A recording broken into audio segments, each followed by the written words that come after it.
तो चलिए पढ़ते हैं आज की कहानी की ओर। दोस्तों, स्टेशन एक ऐसा स्थान है जहां से प्रतिदिन लोगों की चहलकदमी से भीड़ की मौजूदगी होती ही है। वैसे तो भारत में रेलवे स्टेशन की कोई कमी नहीं है। यहाँ हर 100 किलोमीटर के एरिया में एक स्टेशन फैला हुआ रहता है। आज की कहानी है नई दिल्ली रेलवे ट्रैक की, जिसे नई दिल्ली स्टेशन के नाम से नवाजा गया है। रात का समय था। बर्फीली हवाओं ने उस रेलवे स्टेशन को बर्फ की एक ठंडी चादर से ढक के रखा हुआ था। स्टेशन पर रात के करीब 7 बजे ही लोगों की भीड़ कम होना शुरू हो गई। स्टेशन से इस कदर लोगों को कम होते देख मेरी भी समझ से सब कुछ बाहर था। और मैं आपको बता दूं कि मेरा नाम जितेश है और मैं नई दिल्ली की एक बड़ी सी कंपनी का छोटा सा मैनेजर हूँ। वैसे तो मैंने भूत प्रेत जैसी अनोखी चीजों के बारे में काफी पढ़ा या सुना था, लेकिन कभी भी इन चीजों के ऊपर बिलीव नहीं किया। अक्सर जिंदगी हमें कुछ ऐसे कठिन रास्ते दिखाती है जिनका खौफनाक सच हमेशा कड़वा ही रहता है।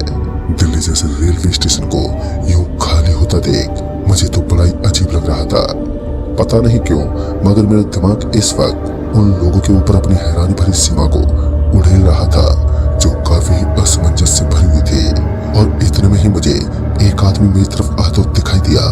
वो आदमी मेरे पास पहुंचते बोल पड़ा, अरे भाई साहब, आप चाय वाय पीते हो क्या? तो इस पर मैंने अपनी गर्दन को हाँ में हिलाया और उस आदमी ने मुझे तुरंत अपने पीछे पीछे आने को कहा। उस वक्त मेरा मन भी लगातार चाय की मांग कर रहा था, तो मैं भी उस विशाल से दिखने वाले आदमी के जस्ट पीछे पीछे चाय और कॉफी की तलाश में निकल पड़ा। उस आदमी के अनुसार यहाँ से तकरीबन 200 मीटर के आगे ही एक कॉफी वाला पड़ता है। लिहाजा मैं उस आदमी के जस्ट पीछे पीछे चल पड़ा। देर रात होने की वजह से घनघोर अंधेरे की विशाल चादर चारों तरफ छाई हुई थी और चारों तरफ सन्नाटा घनघोर तरीके से फैला हुआ था। तभी मैं अपने पीछे की तरफ घूमा तो मुझे एक बुजुर्ग सा दिखने वाला आदमी मुस्कुराते हुए नजर आया, जो बोल रहा था कि उस तरफ जाने की परमिशन यहाँ किसी को नहीं है, अन्यथा तुम्हें इसका भयानक भुगतान भुगतना पड़ेगा। अब इतना सुनते ही मैं तो पीछे मुड़ गया, मगर जब मेरी आंखें उस आदमी की तलाश करने लगी जिसने मुझे अपने पीछे पीछे आने को कहा था, तो अब वहां पर कोई भी नहीं था। उस आदमी को ना पाकर मुझे काफी हद तक यकीन नहीं हुआ कि वो इस समय इस जगह पर मौजूद नहीं है। मैं चारों तरफ एक बार फिर से उसे ढूंढने लगा। सुनसान से नजर आने वाले इस स्टेशन पर ट्रेन के आने में अब केवल 15 मिनट का वक्त बचा था।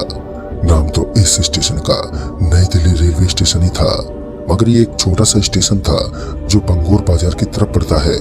उस स्टेशन का एरिया उस समय ज्यादा घना नहीं था। सन्नाटे की चादर उस रेलवे ट्रैक पर छा चुकी थी।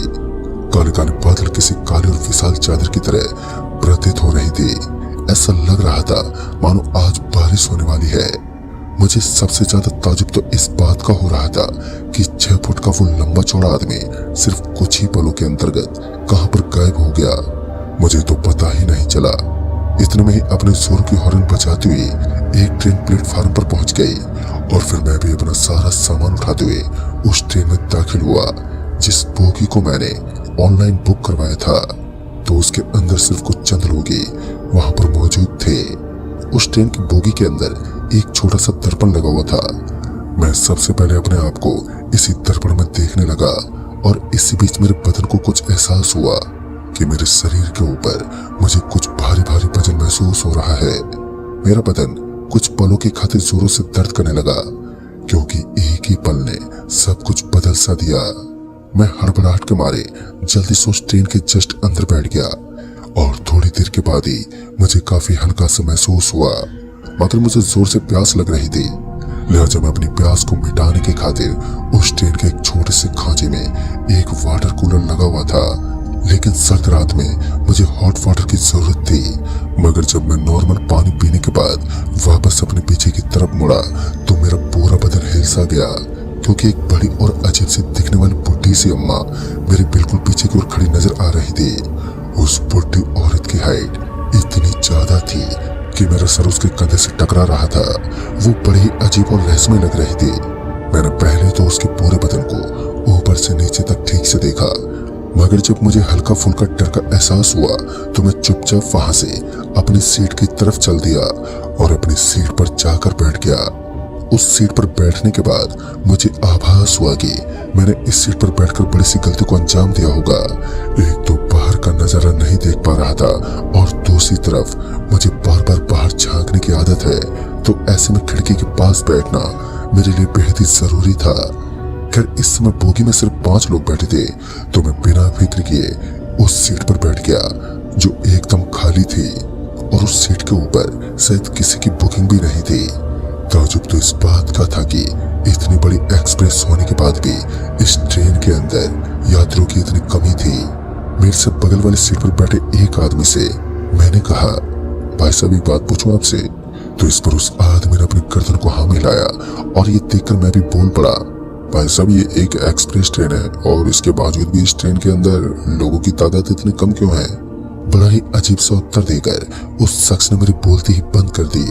वो आदमी कहने लगा, अरे भाई साहब अभी तो 10 बजे है, थोड़ा सा इंतजार करिए, ये बोगी आपको सब कुछ बता देगी कि इसके अंदर लोगों की कमी क्यों है। इस हैरानी भरी बात को सुनकर मैं आगे का सवाल पूछ पाने में नाकाम था, लेकिन जैसे उस कड़कड़ाती ठंड की काली परत से कुछ धुआं जैसा बाहर निकलने लगा तो मैंने पाया कि ट्रेन का इंजन चल रहा था। ढेर सारे लोगों में हड़कंप मची हुई थी और उस नजारे को देखकर मैंने भी रफ्तार पकड़ी और ट्रेन से मैं नीचे कूद गया। एक उबड़ खाबड़ स्थान जहाँ ऊंची ऊंची और टूटी फूटी इमारत बनी हुई थी, सिर्फ घनघोर अंधेरा ही वहां पर दिखाई पड़ रहा था।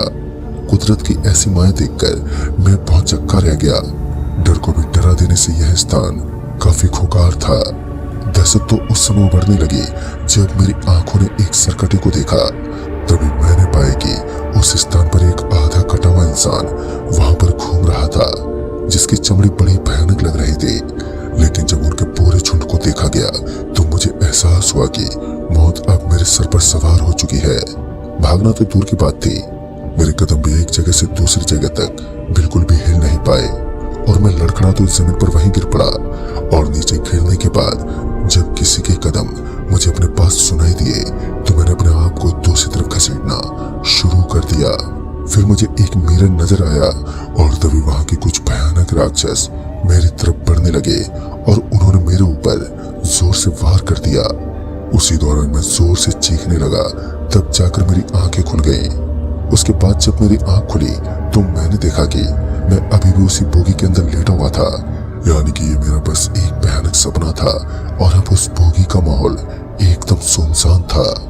जकड़ती हुई ठंड ने बोगी में अपना आतंक अवश्य मचा रखा था, लेकिन दूसरी तरफ मुझे इस ट्रेन के अंदर घनघोर सन्नाटे ने कुछ पल की खातिर विचलित सा कर दिया था।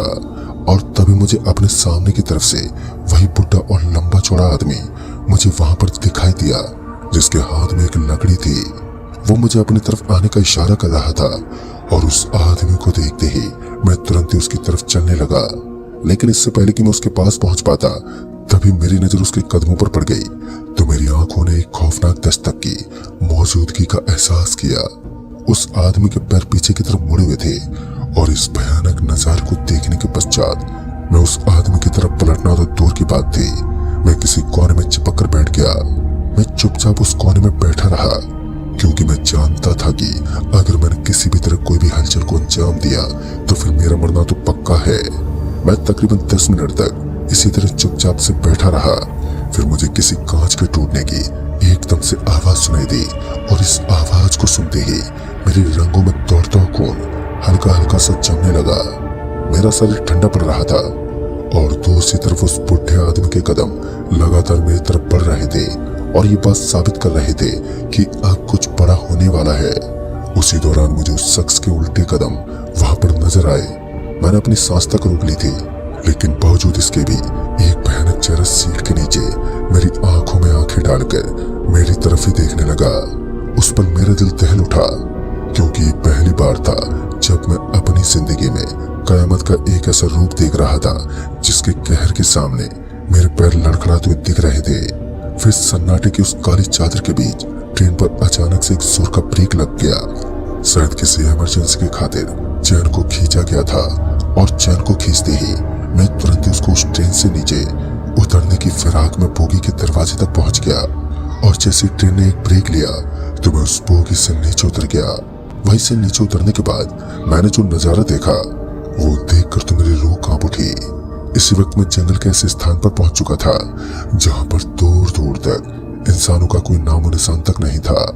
मैंने अपने आप को मौत के मुंह में खड़ा पाया, जिस वजह से मैं वापस उसी बोगी में बैठ गया और जिसके अंदर एक बड़ा सा मिरर लगा हुआ था। सिर्फ 2 पल के बाद ही ट्रेन ने वापस रफ्तार पकड़ना शुरू कर दिया और उसी समय गलती से मेरा हाथ उस कांच पर लग गया जो उस बोगी के दाएं तरफ लगा हुआ था। और जैसे ही मैंने उस कांच को छुआ तो मुझे एक बहुत जोर का झटका लगा, जिस वजह से मैं औंधे मुंह उसी बोगी के अंदर नीचे गिर पड़ा। मुझे अपने शरीर के ऊपर कुछ एहसास हुआ। मुझे ऐसा लग रहा था मानो कोई मेरे शरीर के ऊपर बैठा हो। मैं अपने बदन पर जोरदार वजन अच्छे से महसूस कर पा रहा था और उसी दौरान मेरा एक हाथ जोरों से दर्द करने लगा।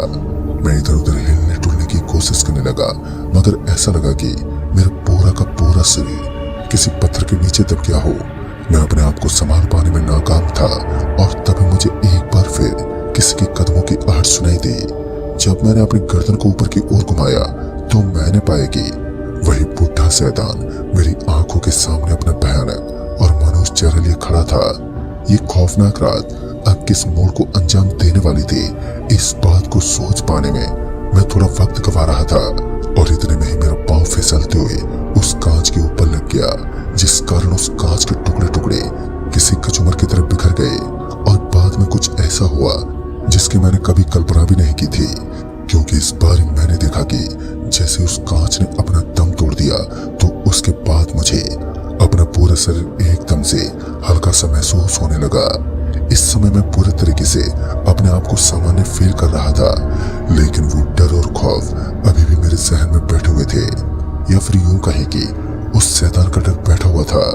मैंने उसी समय वहां से निकलने का सोचा और मौका पाते ही तुरंत ही मैं वहां से निकल गया और किसी तरह बोगी नंबर 23 में मैं दाखिल हो गया और इस प्रकार मेरी जान बच गई।